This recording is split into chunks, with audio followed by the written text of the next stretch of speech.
survive from the mountains to the seas. Wherever you roam, this is where you find roots. This is where you find home.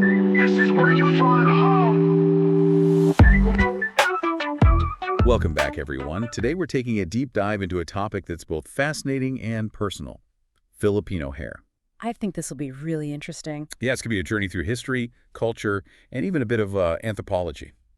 We'll uncover how the meaning of Filipino hair, like what it says about identity, has evolved over time. Exactly. We've got a great mix of sources for this. Oh, yeah.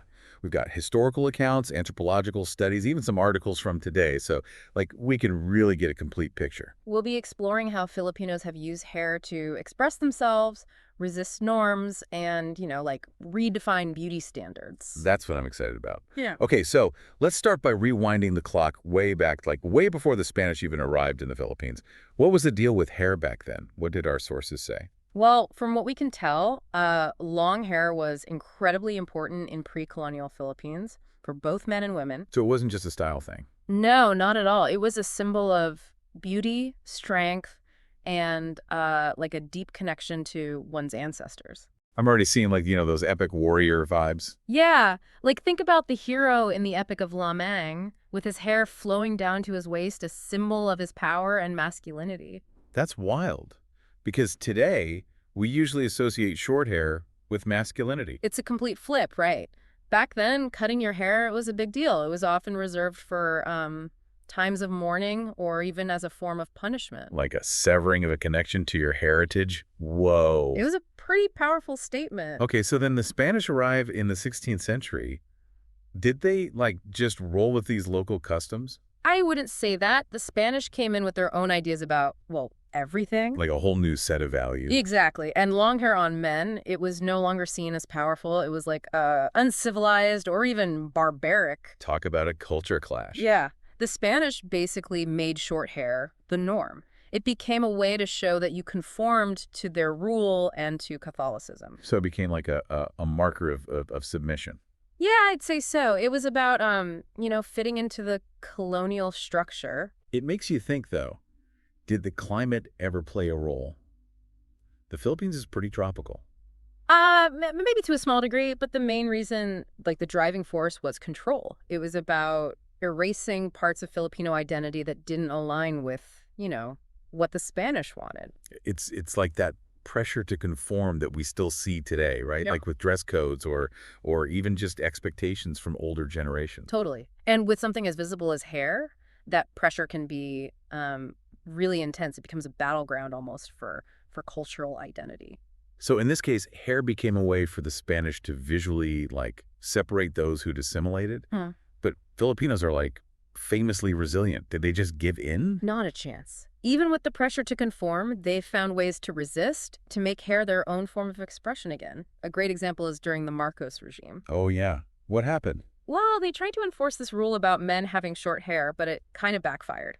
Young Filipinos, inspired by, revolutionaries, they started growing their hair long, in direct defiance of the regime. Wow, so it became a symbol of rebellion. It totally did. The very thing meant to control them became a way to resist. So even something as seemingly simple as hair length can become this, supercharged symbol. That's incredible. Yeah. It makes you wonder, though, if this whole pressure to conform also changed how Filipinos viewed different types of hair. Right. Was there an ideal that emerged? You've hit a key point there, and we'll have to talk more about that. For decades, straight hair, especially for women, was seen as the ultimate beauty standard in the Philippines. Which, we see in so many cultures. Right. It's not unique to the Philippines at all. But being colonized by first Spain and then the U.S. definitely played a part. This idea of straight hair being better, it was everywhere, from magazines to movies. Creating this hierarchy of beauty. Exactly. So that must have had a huge impact on how Filipinos saw their natural hair. Oh, absolutely. Imagine growing up only seeing straight hair being portrayed as beautiful.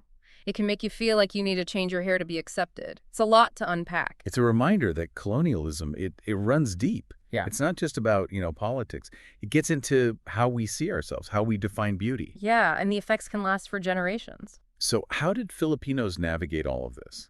Did they ever challenge that idea that straight hair is best? Oh, they did. And That's a really exciting part of this story.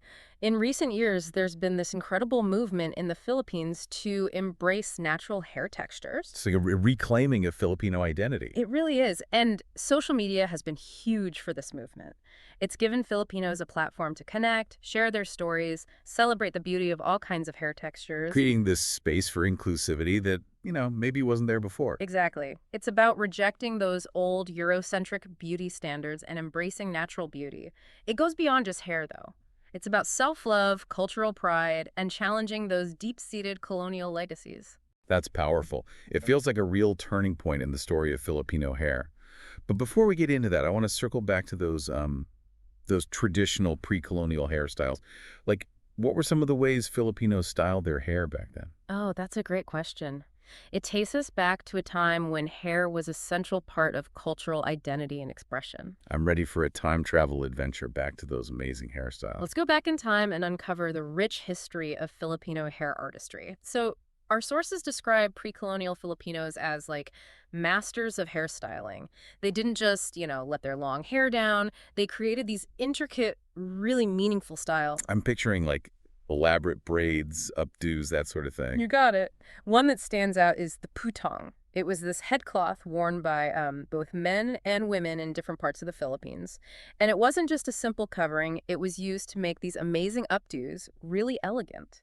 Okay, I'm trying to picture it. Was it like a turban? Yeah, kind of like a turban. The way it was wrapped and styled, it could be different depending on like the region or the occasion. Think intricate folds, twists, sometimes decorated with beads, stuff like that. Sounds both stylish and practical in that climate. Exactly. Shade from the sun, plus, room for creativity. And speaking of, men in some regions, like Surigao, they were known for tying their hair in a knot at the back of their necks. Oh, that's a classic look. Still see that today. It's timeless. And it wasn't just about how it looked. These styles, they often showed your social status, whether you were married, even what tribe or community you belonged to. So hair was like this visual language. Exactly. Each style had a meaning. It added this whole other layer to how Filipinos express themselves. It makes you appreciate how much artistry, how much cultural richness there was before, before colonization. But as we were saying, things changed when the Spanish arrived. What happened to all those traditional hairstyles? Many of them were sadly suppressed or even like completely wiped out. The Spanish, they imposed their own ideas about beauty, about conformity. The putong, for instance, it was sometimes seen as pagan, so it was discouraged or even banned. So it wasn't just about changing hairstyles. It was about like controlling their cultural expression. Yeah. Colonization often meant suppressing indigenous cultures, replacing them with the colonizers' values. That happened with hair, too.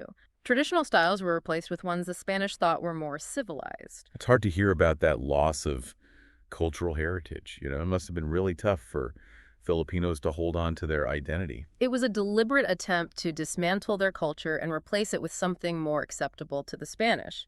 That's why the movement today to bring back those traditional styles, it's so important. It's about defiance, about reclaiming a heritage that was almost lost. You mentioned earlier that straight hair became like the ideal, especially for women. Did that start during Spanish colonization? Spanish beauty standards definitely had an impact. But the preference for straight hair, it really took hold during the American colonial period. With American media, Hollywood glamour, all those Western beauty ideals, it had a big effect on how Filipinos saw beauty. Like those ideals were like exported along with everything else. Precisely. The Philippines was under two Western powers, so exposure to those ideals, it went on for a long time. That's part of why straight hair became seen as the most desirable hair type. And as we were discussing, that preference for straight hair meant that people with naturally curly, coily, kinky hair, they often felt pressure to conform. It's a perfect example of how colonialism, it leaves its mark on a society's values, how they see themselves even generations later. But now, thankfully, we're seeing a pushback against those old ideals. What's behind this movement in the Philippines to embrace natural hair? It's a few things coming together. There's definitely a growing awareness of the harm that colonialism caused, a desire to decolonize beauty standards. Rejecting those imposed ideals, reclaiming what it means to be Filipino. Yes, and social media has been huge. It's allowed Filipinos to connect with each other, share their experiences, and just celebrate the beauty of all different kinds of hair. Creating a space for inclusivity and self-acceptance that maybe didn't exist before, at least not in the same way. Right. It's empowering people to push back against those Eurocentric beauty standards and embrace their natural beauty. And it goes beyond just hair. It's about self-love, cultural pride, and challenging those old colonial legacies that are still felt today. It's really inspiring to see this shift happening. But what about, like, the practical side of things? Has the hair care industry in the Philippines kept up with this embrace of natural hair? That is a great question, and that leads us into another fascinating part of this deep dive, the evolution of hair care practices in the Philippines. Okay, I'm here for it. What kind of traditional hair care methods did Filipinos use, and how have they changed over time? Well, Filipinos have been using natural ingredients for hair care for like centuries. Hmm. Plants like gugo, aloe vera, coconut oil, they've been like staples in their routines. Those are all so good for your hair too, right? Like super nourishing. Exactly. They were easy to find and really effective for keeping hair healthy and strong. Gugo, for example, it's this vine that's known for cleansing and strengthening hair. Aloe vera, of course, it's great for moisturizing and soothing. I bet those treatments felt amazing. Oh, yeah. And then there's coconut oil. I mean, it's like the ultimate multitasker for Filipino hair. Conditioning, styling, even treating scalp problems. It's incredible how these traditional practices, they're still around today. Oh, absolutely. In fact, there's been a huge resurgence of interest in natural hair care. People are looking for alternatives to those, store-bought products with all the harsh chemicals. Going back to basics, like embracing that ancestral wisdom. It's about taking back control, too. Being more aware of what we're putting on our bodies, on our hair. There's a growing concern about the potential harm from some of those chemicals. Yeah, hair care isn't just about looking good, it's about health too. So has the commercial hair care industry, have they responded to this trend at all? They have, actually. A lot of brands are starting to use these traditional ingredients in their products. They're realizing that people want natural, culturally relevant options. That's good to hear. It shows that they're, paying attention to what people want and embracing the fact that we all have different hair needs. It's also creating opportunities for those local communities that produce these natural ingredients. So it's beneficial on multiple levels. It feels like the story of Filipino hair is like this amazing mix of resilience, adaptation, and this deep connection to heritage. I like that. It really captures it. We've seen how hair has been so much more than just a style choice for Filipinos, from pre-colonial pride to colonial pressures, from a symbol of resistance to this beautiful embrace of diversity. It reflects their history, their values, and how their identity is always evolving. We've covered a lot today, from ancient rituals to modern-day movements. What's the one thing you hope people listening will take away from this deep dive? I hope they'll understand that hair, it's never just about hair. It's a powerful way to express yourself, a reflection of your culture, and a way to fight for change and resist what's wrong. And that its meaning, how we see it, it changes over time, just like culture and identity themselves. That's a great way to put it. Well, everyone, that brings us to the end of our deep dive into the fascinating world of Filipino hair. We hope you've learned something new and that you have a deeper appreciation for the history and the cultural meaning behind it all. And remember, the best thing about hair is its diversity. Embrace your natural texture, have fun with styles that make you feel good, and celebrate the beauty in every single strand. Keep exploring, keep challenging those old beauty standards that try to limit us. And until next time, keep those deep dives going. Thanks for tuning in to Sari-Sari Stories. If you enjoyed this episode, make sure to hit that subscribe button so you never miss an update. What traditional hair care practices in your culture do you still do today? Share your stories in the comments.